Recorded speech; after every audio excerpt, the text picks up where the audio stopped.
Moi, je ne sais pas, s'il vous plaît, je ne sais pas mâcher mes mots. Au soir du 23, non, du 21, avant que je ne parte à Afrique Média, nous avons tenu une réunion au siège du MRC à Odia. Nous étions 38. À cette réunion, on a donné la parole à tout le monde. Quand on m'a donné la parole, j'ai fait des propositions. La première proposition que j'ai faite était que, au sortir de cette réunion, avant même que Biya ne parte prêter serment, je veux dire avant que le Conseil constitutionnel ne rende sa décision, non, c'était la veille du serment de M. Biya. M. Kamto doit nous nommer un gouvernement. Il ne l'a pas fait. S'il vous plaît. M. Kamto doit nommer les ambassadeurs. Mais M. Kamto doit aussi nommer des civils paramilitaires en Occident. Ces civils paramilitaires, je pensais à Kemta, je pensais à tel, je pensais à tel. Qui devait, s'il vous plaît, qui devait avoir la mission d'aller nous sortir les ambassadeurs sous ma coordination de leur bureau, des ambassadeurs de M. Biya. Il est important que je le dise. Nous étions 38. 37 ont voté cette proposition. 37 ont voté cette proposition. Et lorsqu'on devait partir de là, il était question, M. Nzonga était là, tout le monde était là, il était question que chacun de nous ne rentre plus chez lui. Mais M. Serge Bikoge, il est important que je vous rappelle que trop peu de politiciens au Cameroun ont mon expérience. J'étais là en train de jouer mon rôle de directeur de campagne et de stratège. Alors, il était question que personne ne rentre plus chez lui et qu'on cherche un hôtel où nous devions tous entrer. Avant donc que le gouvernement ne soit rendu public. Lorsque nous quittons cette réunion, il n'y a pas un seul doute que, parce qu'il y a 37 personnes sur 38, ça va s'appliquer. Cela ne s'est pas fait le même soir. Ça ne s'est pas fait le lendemain. Ça ne s'est pas fait 2 jours plus tard. C'est au 4e jour que Penda m'appelle pour me dire que Fogué et moi, nous devons nous retrouver pour le plan de résistance. Et qu'est-ce que vous lui avez dit? Je lui ai dit, je ne souscris pas à un plan de résistance. Parce que nous sommes habitués à voir ce genre de choses qui meurent d'elles-mêmes. Quand vous, dans un plan de résistance, vous demandez de se lever un matin et de prendre des casseroles et frapper des casseroles, vous croyez que c'est ça qui fait partie, M. Biya? Moi, je fais pas. Vous ne pouvez pas déraciner un régime qui a 36 ans au pouvoir en allant cogner les marmites au bord de la route ou devant les églises. Vous ne pouvez pas. Par contre, si M. Kemta avait été nommé par un acte de Kamto, si nos vaillants combattants en Allemagne avaient été nommés par un acte de M. Kamto, je peux vous assurer, tel que je vois la détermination de ces gens-là, ces gens seraient allés nous sortir les ambassadeurs de M. Biya. Est-ce que ça allait faire partie Biya? Non, ça allait le faire partie. Si, à défaut de le faire partie, ça devait faire entrer la communauté internationale au Cameroun. Parce que sachez que chaque fois que la communauté internationale entre, c'est quand elle sent qu'il y a problème, quand il y a trouble. Ça s'est passé vous savez qu'il y a eu des morts au Congo Kinshasa. Je ne dis pas qu'il fallait des morts ici, mais je dis que si nous avions réussi à déloger 5 ambassadeurs en Occident, je vous assure que les choses ne seraient plus les mêmes au Cameroun. Aujourd'hui, la France, vous avez vu que la France a été dépassée dans l'affaire du Congo-Kinshasa. Elle est venue avec sa malignité, mais on a réussi à la reculer. Les choses ne seraient plus les mêmes. Pour ce qui est de ma collaboration avec Boris Kamto, il est vivant, on s'entend trop bien, il n'y a jamais eu d'éclat de voix entre lui et moi. Quand nous commencions, j'ai dit à Kamto, tu me laisses, moi je donne des coups, je les encaisse, mais tu gardes la hauteur. Tu me fais parler, moi je parle, je mets l'attention, je mets la pression et je permets à la campagne d'être épicée. Il n'y a pas un Camerounais qui ne m'a pas vu mettre des épices dans cette campagne. Parce que dès l'aube de la campagne, j'annonce déjà mon candidat vainqueur. Avant même l'élection. Ça attire l'attention de la communauté nationale et internationale. Jusque-là, il n'y a pas de problème. Mon candidat me dit, Paul-Éric, vas-y. Moi, je fais mon travail. Mais, à partir du moment où nous n'avons pas finalement eu la nomination d'un gouvernement, nous n'avons pas eu, comment vous appelez ça, la nomination des ambassadeurs. J'avais même proposé la nomination, comme j'ai dit, des paramilitaires, des commandos paramilitaires. Allez souvent où?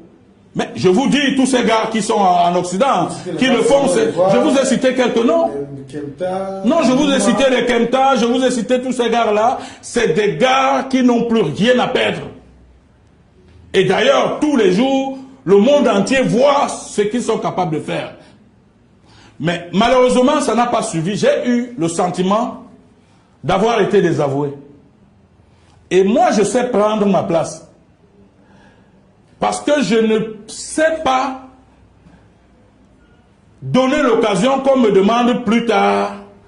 Pourquoi fais-tu beaucoup plus que le candidat? Donc j'ai repris ma place. J'ai dit, ok, je vais suivre. Mais seulement, moi je ne crois pas au plan de résistance. J'en veux pour preuve, quelques jours plus tard, Penda m'appelle, il y a quelques temps encore, pour me dire, Paul-Éric, je reçois beaucoup de coups de fil, des gens qui estiment qu'il fallait qu'on durcisse le ton et tout. Mais j'ai dit, mais à quel moment viens-tu me dire ça? À quel moment tu viens me dire ça? Donc, voilà les raisons pour lesquelles je ne me suis pas senti tellement engagé, parce que j'ai eu l'impression d'avoir été désavoué. Et personne à ma place ne peut être désavoué et continuer à faire comme si de rien n'était. Je voudrais vous rappeler que je suis le premier allié de la coalition.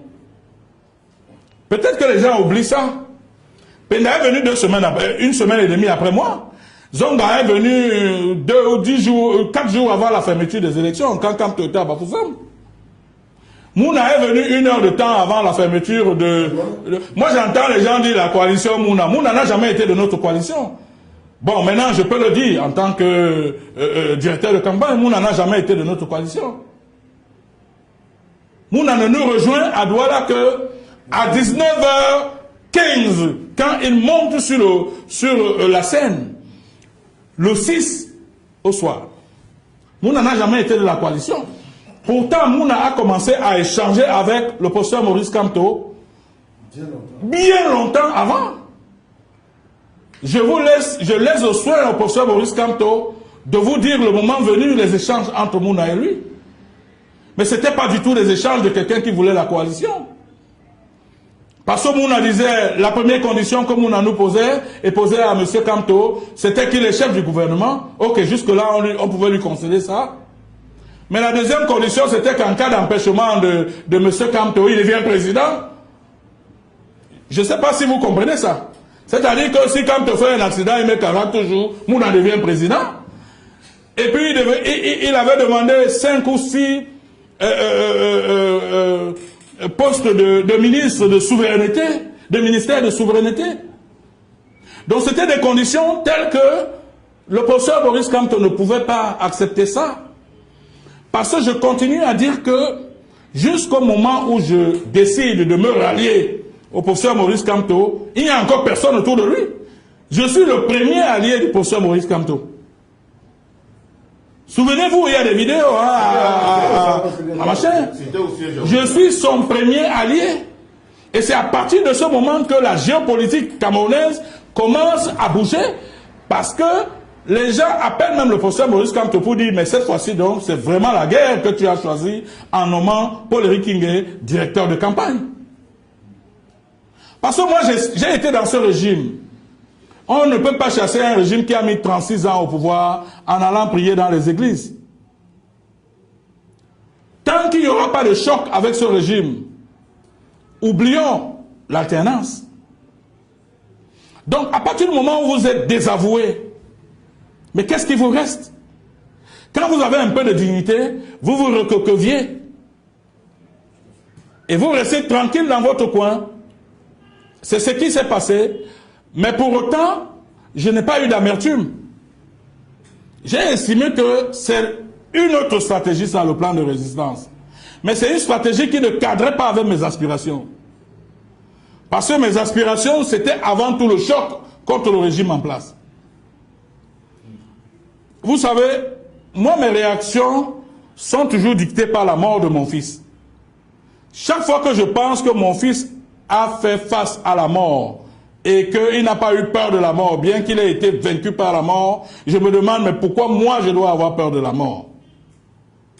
Si le professeur Kamto m'avait laissé faire tel que j'avais proposé, je peux vous assurer que ce régime ne serait plus là.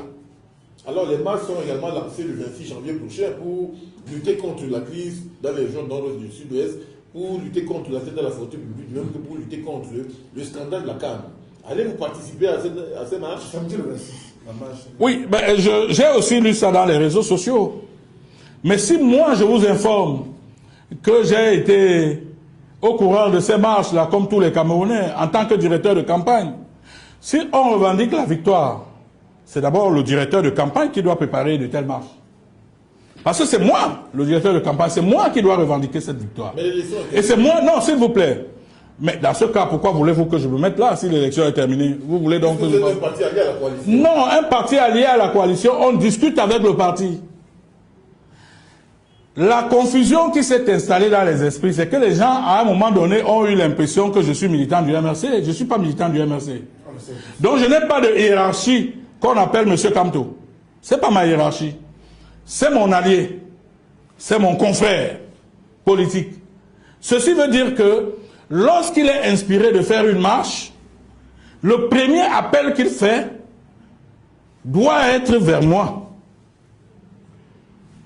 Si je m'en tiens au rang des premiers venus à ses côtés, je suis son premier allié. De deux, je suis celui qui a le plus couru de risques pendant toute cette campagne. Souvenez-vous que lorsque M. Atangandji, lorsque M.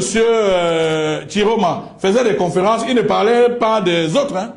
Il ne parlait ni des Zongan, ni des Bibou Nissak, ni des autres.